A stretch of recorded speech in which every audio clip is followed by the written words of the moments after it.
The Texas sun was rising through the morning mist.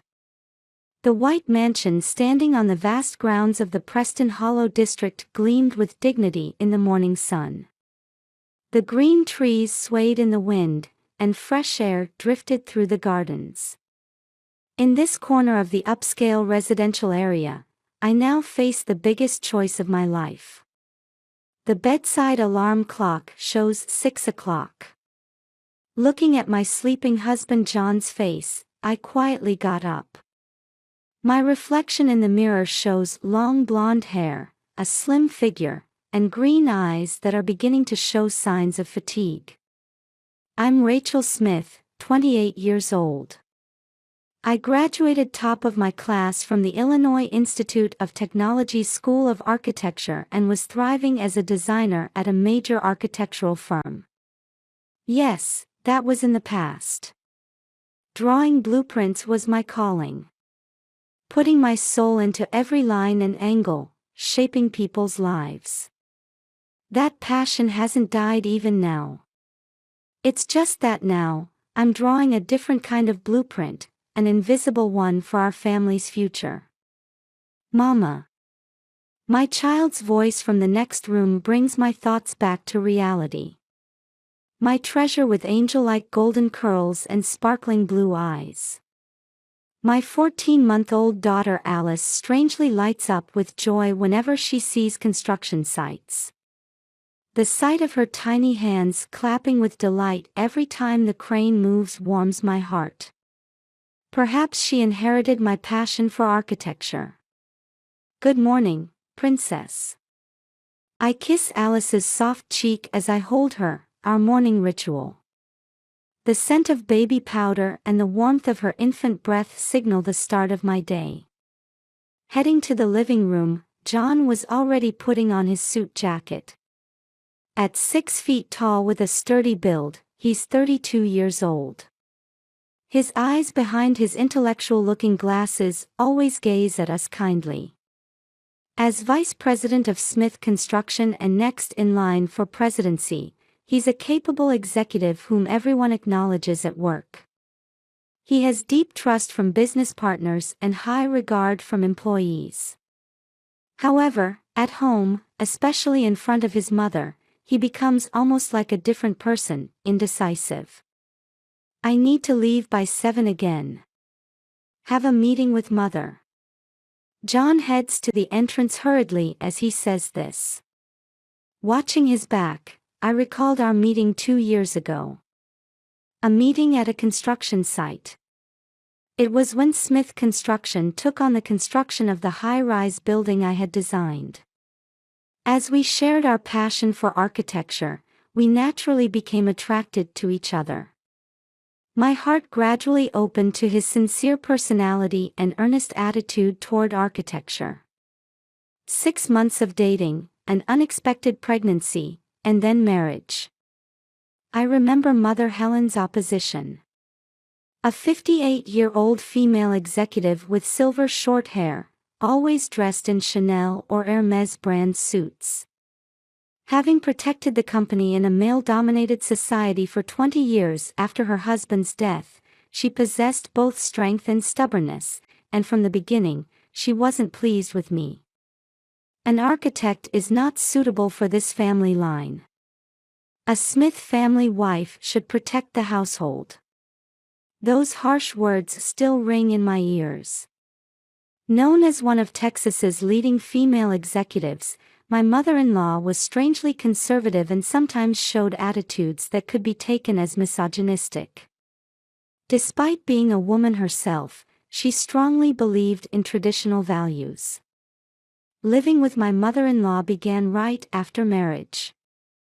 This Preston Hollow District mansion has 2 guest houses besides the main house. We live in one of them. Even though it's within a vast 5-acre property, I feel the constant pressure of being under my mother-in-law's surveillance. Since construction of our new home began, that gaze has felt even heavier. 3 months until completion. But will that day really come? Since construction started, interference from my mother-in-law seems to be growing stronger day by day. Our daily routine begins with John leaving for work at 7 a.m. I dedicate my mornings to childcare, making Alice's milk, changing diapers, and playing together. In the afternoons, I spend time with Alice at the nearby park. While feeling the changes of seasons, I chat with other mothers about raising children. And at night, the whole family has dinner at mother-in-law's mansion. Time passes formally in the dignified dining room where silver cutlery clinks. On the surface, a peaceful life. However, the days of quitting my job to cut ties with my architectural passion and trying to adapt to new family relationships are not easy at all. As the Texas sun rises each morning, I ask myself, is this really the life I wanted? Holding Alice close, I look out the window. Our house under construction looms hazily beyond the morning mist. The sound of heavy machinery engines began to echo at the construction site as the morning mist cleared. 1 month since groundbreaking. Our new home is gradually taking shape in this upscale residential area of suburban Dallas.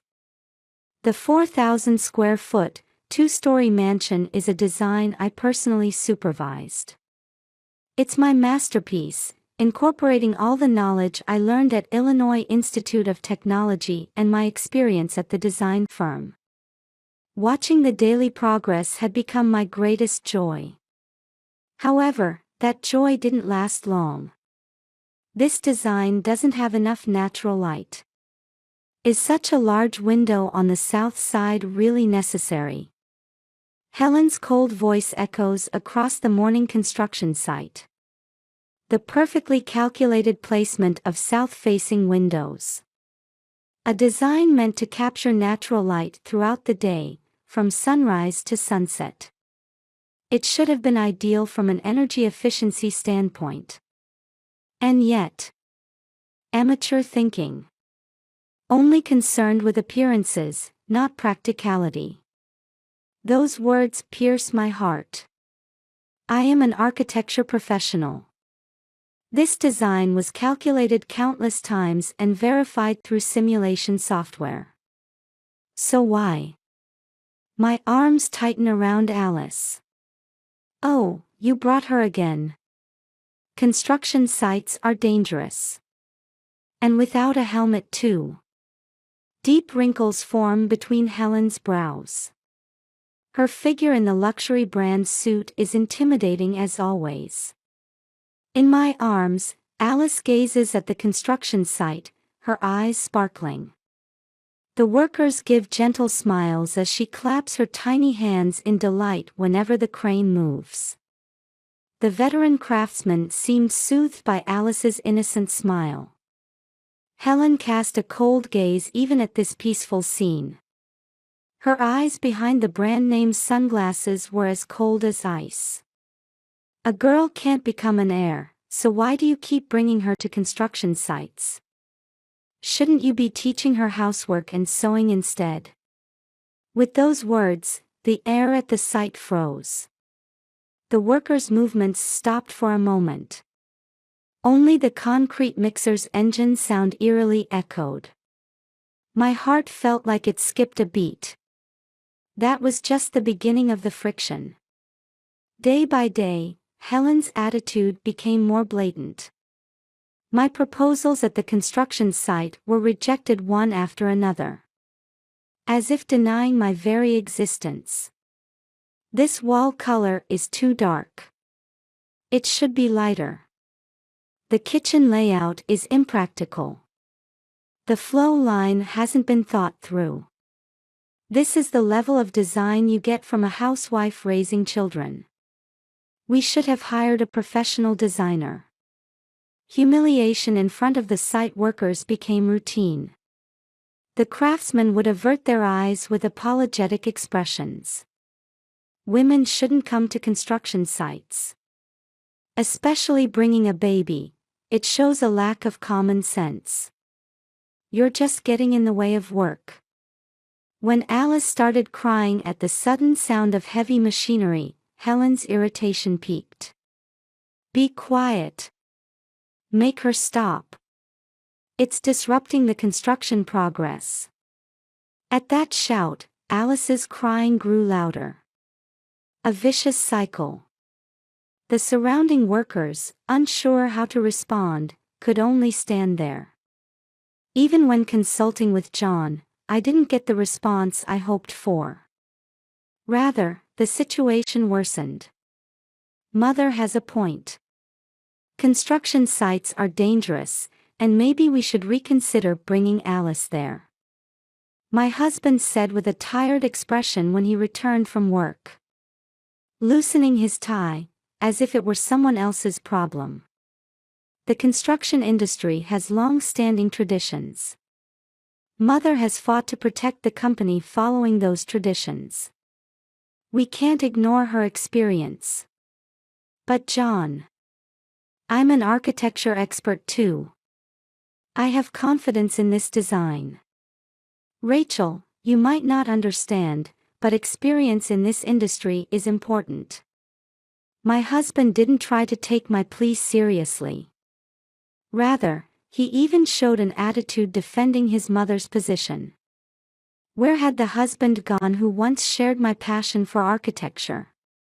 Amidst all this, changes began to appear in Helen's behavior as well. She lost her previous composure, and her emotional fluctuations became intense. Especially her way of looking at Alice changed. At first, mere indifference. That gradually changed to irritation. And now, even something resembling hatred seemed to float in those eyes. As if denying Alice's very existence.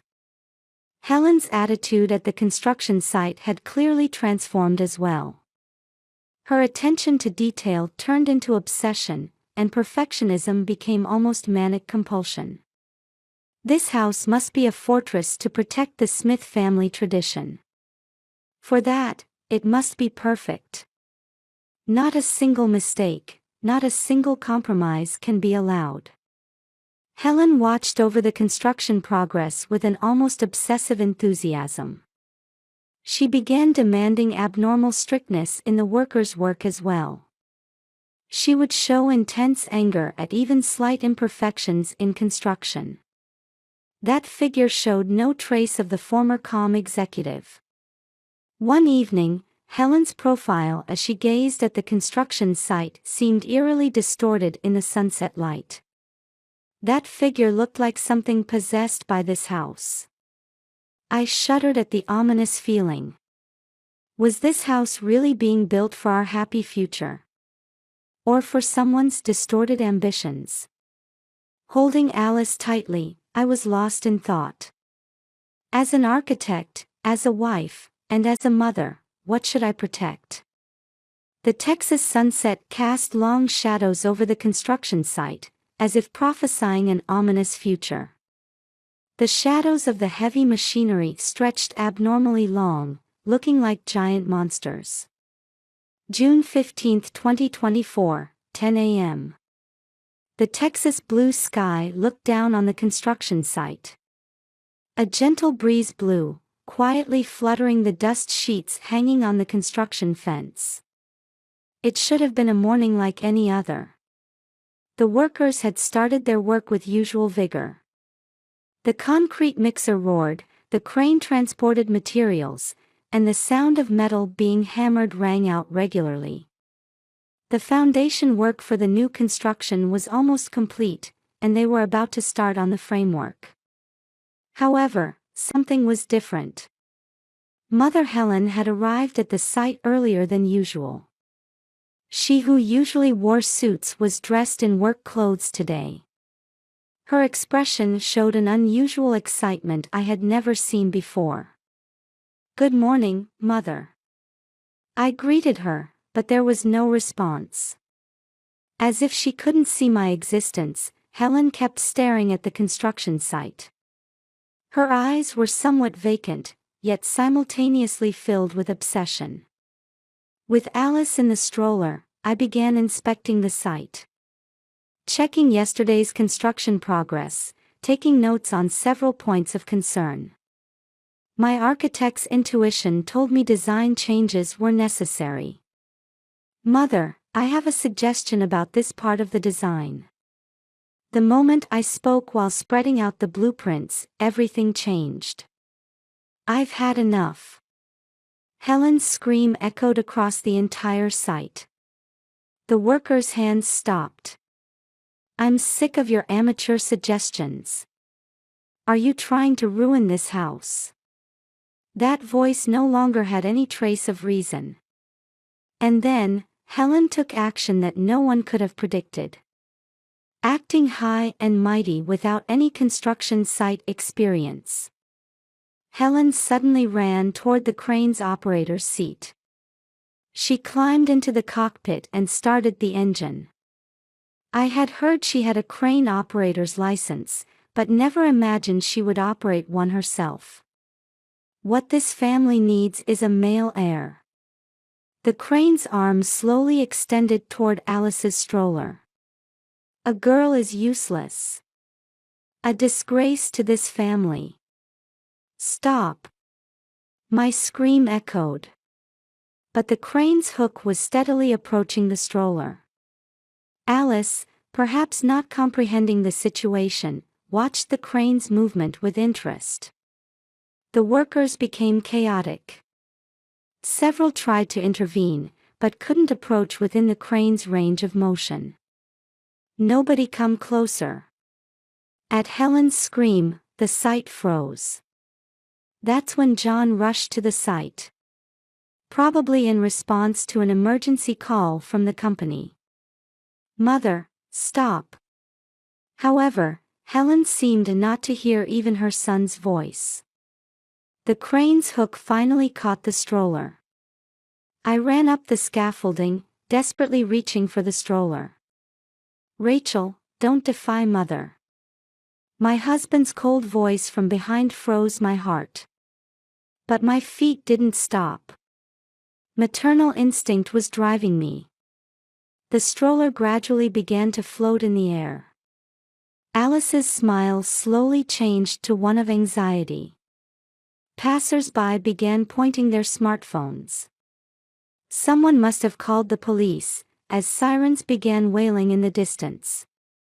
And from the crane's operator's seat, Helen's trembling voice was heard. Her face turning pale. As if she had just now realized what she was doing.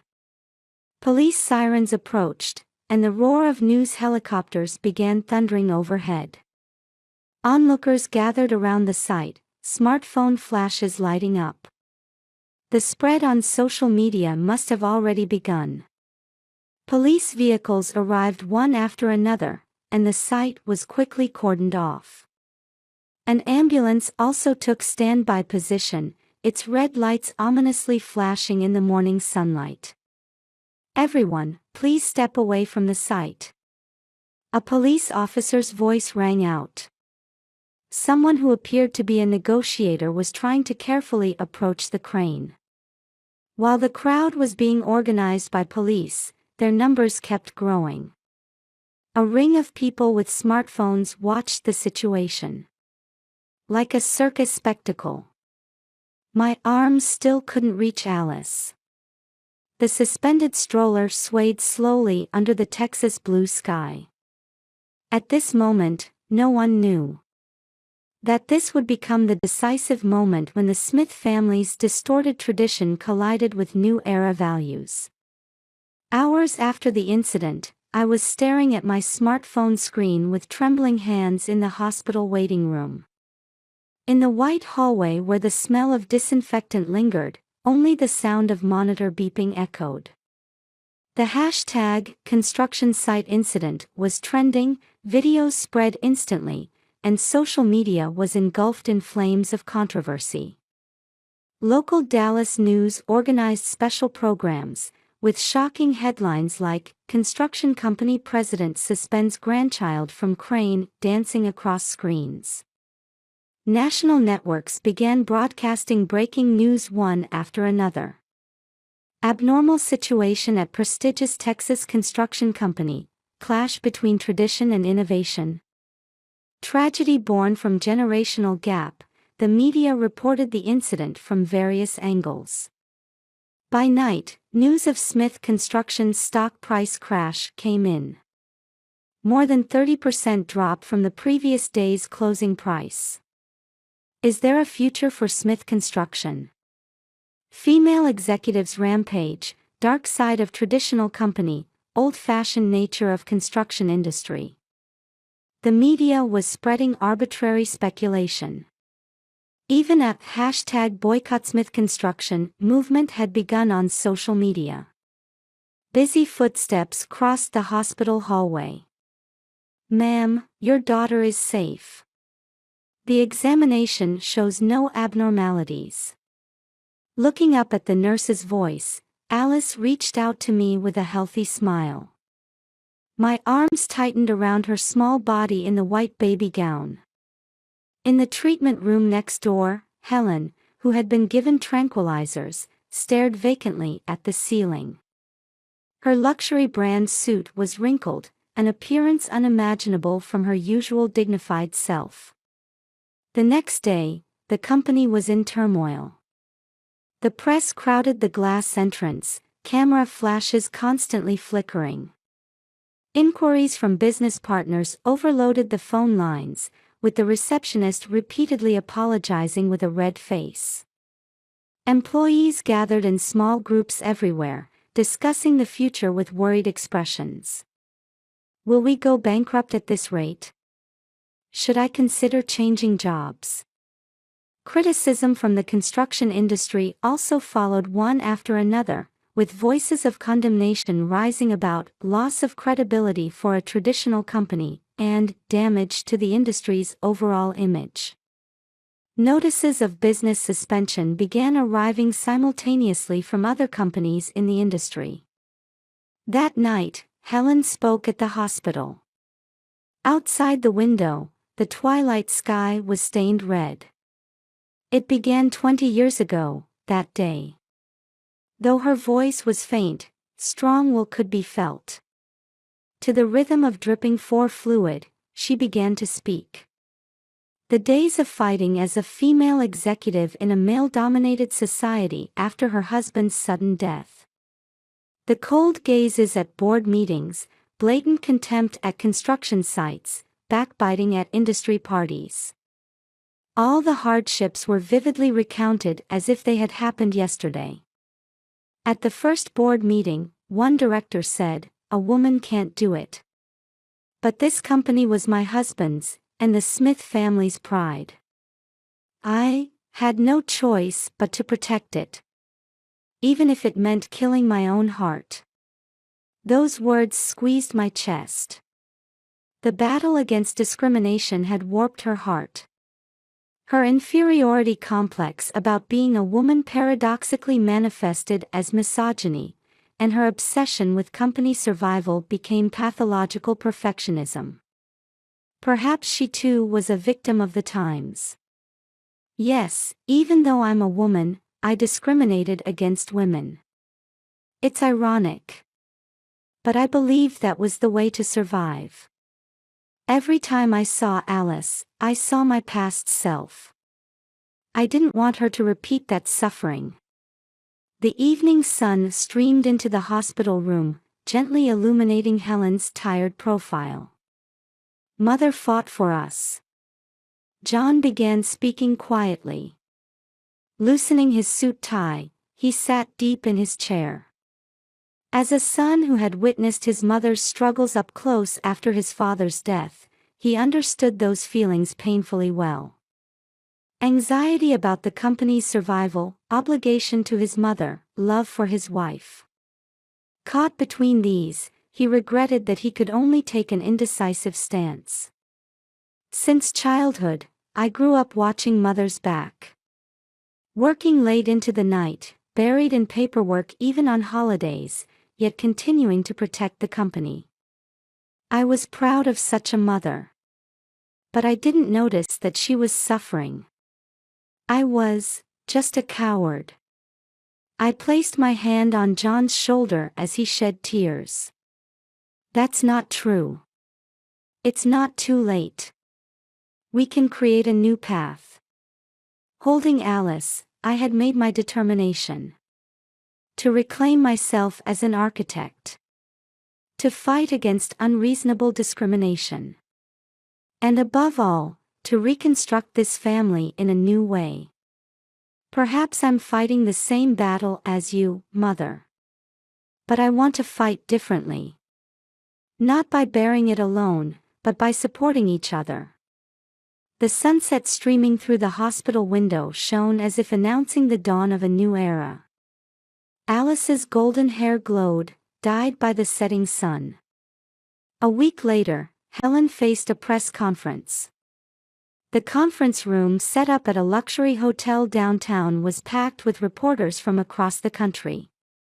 Though tired-looking, her dignified bearing remained intact as she faced the camera flashes. We will revise our previous management policy. We will actively recruit talented individuals regardless of gender or age. For that purpose. She paused for a moment, turning her gaze to Alice and me. Alice showed an innocent smile in my arms, her mother. I appoint Rachel Smith as the head of our new architecture division. With her innovative perspective, Smith Construction will be reborn. We acknowledge past mistakes and intend to move forward as a company befitting the new era. As the venue became bustling, John stood up. His eyes showed no trace of his former indecisiveness. I also have an announcement. Our company will establish the industry's first in-house childcare facility. We will create an environment where working parents can demonstrate their abilities with peace of mind. That should become Smith Construction's new tradition. From that day, Smith Construction began to change. Helen stepped back from the front lines of management, focusing her energy on nurturing young talent as an advisor. Her advice to female employees in particular was convincing, based on her past struggles. Her eyes no longer showed the distorted shadow of the past, but held a gentle light. Alice's laughter echoes in the childcare facility set up at the construction site. She still loves watching the cranes. But now, she proudly looks up at them from a safe distance. Occasionally, Helen can be seen visiting, looking up at the cranes together with her granddaughter. Our new home that I designed was completed as planned. The morning sun streams brilliantly through the large south-facing windows. This light seemed to illuminate the new dawn of the Smith family. The thoughts I poured into the blueprints surely dwell in this house. The scene of family around the dining table. Conversation has increased more than before, smiles have increased. Sometimes there are conflicts of opinion, but rather than fearing them, we use them as nourishment for growth.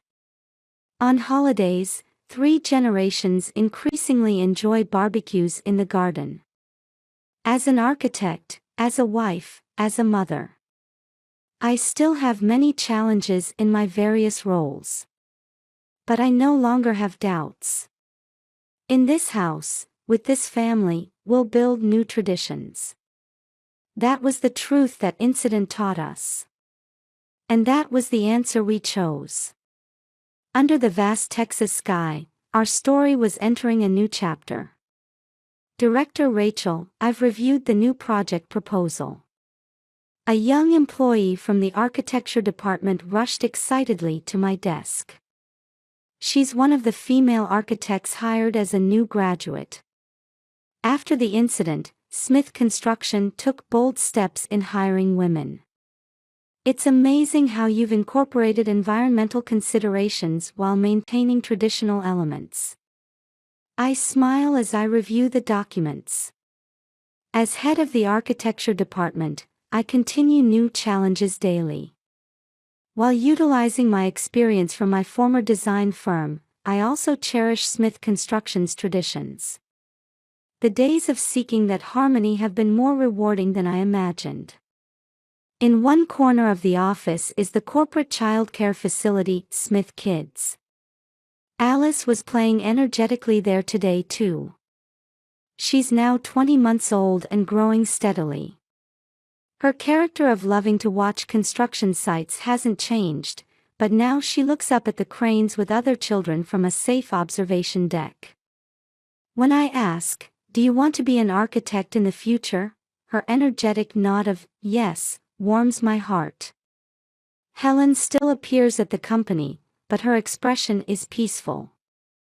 As an advisor, particularly as a counselor for female employees, she utilizes her experience. The color of previous prejudice has disappeared, and rather, she has become actively supportive of young women.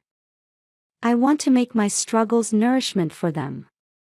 There is no more hesitation in my mother-in-law's eyes as she speaks these words. Occasionally, she can be seen visiting the childcare facility to play with Alice and the other children. John is dedicating himself fully to reforming the company. He recognizes and fully supports my talents as his wife. At board meetings too, he actively develops new proposals. His advocacy for true professionalism beyond gender walls was attracting attention within the industry. The buildings you design have soul. When my husband evaluates me like that, I feel truly happy. His former indecisive attitude has receded, and his figure speaking with firm conviction about his vision earns deep trust from employees. Smith Construction's transformation was creating ripples throughout the construction industry. Active recruitment of female engineers, emphasis on work-life balance, coexistence of tradition and innovation. Other companies began introducing similar measures one after another, and the entire industry is gradually beginning to change. Smith Construction is becoming the industry's model case, isn't it? When we received such evaluation in an industry magazine interview, our family across 3 generations exchanged proud glances. Family meetings are held every Sunday in the living room of our new home. Helen participates too, and we openly discuss everything from company policy to family plans. Sometimes opinions clash, but no one hides their true feelings anymore. Alice is growing up healthily within this warm family circle. The future reflected in her eyes must surely be more free and full of possibilities than our era. As the Texas sunset dyes the new company building, I spread out my blueprints. The next project is a training facility for nurturing female architects. Into these drawings, I pour my thoughts for the new era. That incident taught us many things. That tradition is something to be protected while simultaneously evolving. And above all, that family bonds can overcome any trial. Smith Construction's new history has just begun. And our family's story too continues to add new chapters. Under the vast Texas sky, our challenge continues.